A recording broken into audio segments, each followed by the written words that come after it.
Nate, I guess this week, obviously you don't need extra motivation. Michigan State's a top 5 team.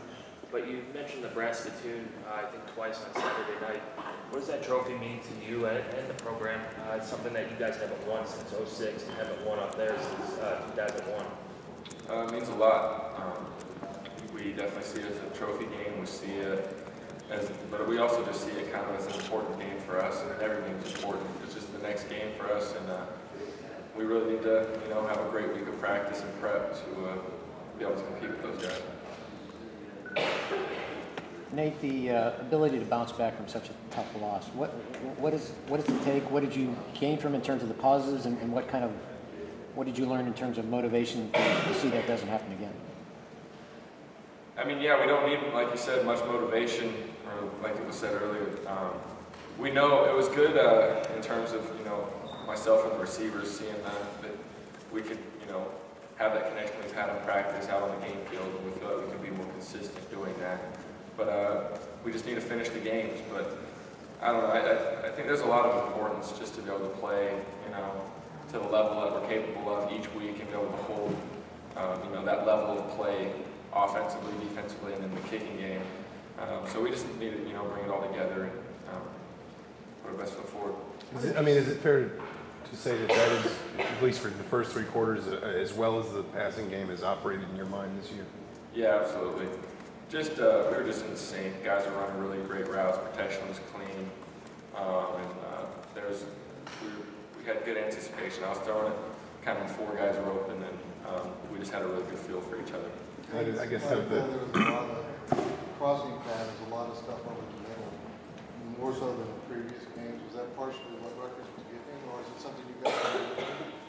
Yeah, it was a lot of game planning, just kind of seeing that they'd drop their linebackers into coverage a lot, so the underneath would be open, and when they'd do man-to-man, there would just be a lot of leverage on those things. So yeah, that was mostly game plan. I mean, route concepts are usually subject to change each week depending on how a defense plays. But I mean, for the most part, there's a lot of just our base plays. How'd your ankle hold up? How'd you feel yesterday? It held up well. There were a few times it kind of got rolled into a little bit, and I noticed it. It was a little painful, but I was able to walk it off, and it would kind of calm down a little bit. And yesterday it felt good too. I definitely didn't get worse, so that was really encouraging to see, and I think I'm just going to keep getting better. How was everything internalized over the last couple of days? Marcus was saying that he saw a lot of anger, and I guess that could be a good thing in some ways. The guys want to bounce back and fix whatever went wrong.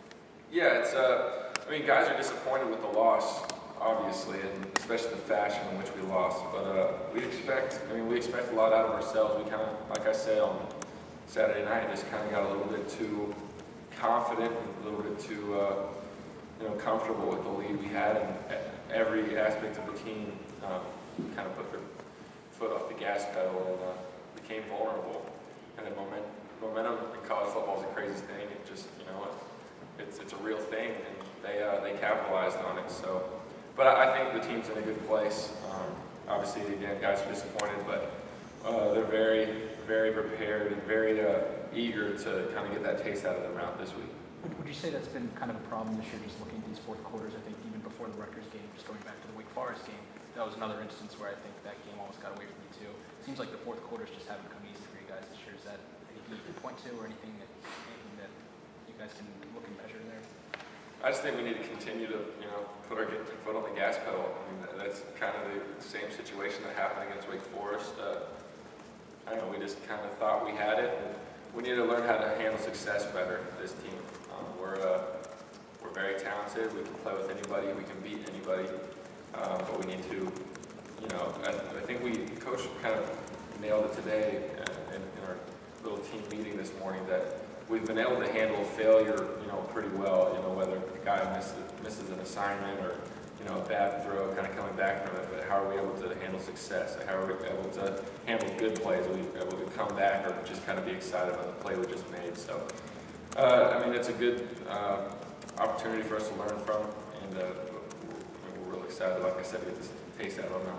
What's changed about, and I don't know how much you studied them all year, but Michigan State's had a lot of injury problems in that secondary in particular. Are there differences, I guess, in what you see in their coverage from a year ago, from maybe even earlier in the season, just based on the fact that they've had to kind of go to some second team personnel back there? Not necessarily. I mean, they are who they are, and they've had one of the best defenses in the nation the last however many years for a reason. So they're good at what they do, and they're very well coached, and they're good players.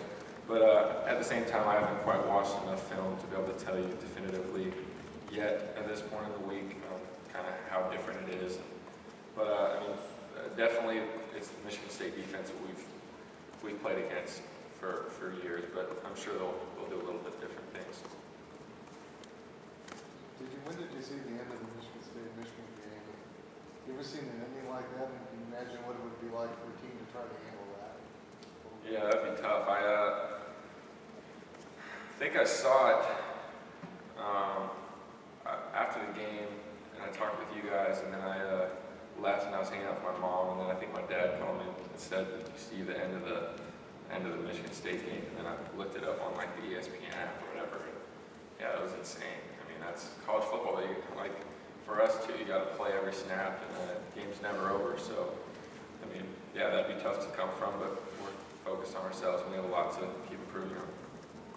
How is it to kind of balance, a lot of guys say they want to just move on and totally put this game in the past. How difficult is it to balance doing that while also trying to learn from the mistakes you guys made, whether it's breakdowns on defense or the interceptions or anything like that? Yeah, it's difficult just because, I mean, again, the last thing you remember is just kind of the bad feeling you had, but it is important to learn from your mistakes and to learn from what you did well, especially with those receivers and myself. I mean, we pulled out cut-ups of, hey, this is what we did well, we need to keep emphasizing this, keep working on the little things, make sure we can do these better, and then we look at the plays that we messed up. And, I mean, that's just kind of how college football is, that's how the business is. You kind of look at the good and make sure you do it again, and then you look at the bad and try to fix it, so it's just kind of comes with the territory. What do you like about what Mike Mujek gives you guys in your offense? Seems like he can really be utilized in a lot of different ways. Yeah, he did a great job. It was good to see the young guy come out and play with confidence. He was running it hard, hitting the holes fast, and caught the ball well. So, I mean, but we like all those running backs. We really feel pretty deep there, just kind of get those guys experience and confidence. As those guys get confidence, they're going to be even better. All right, thanks, Nate.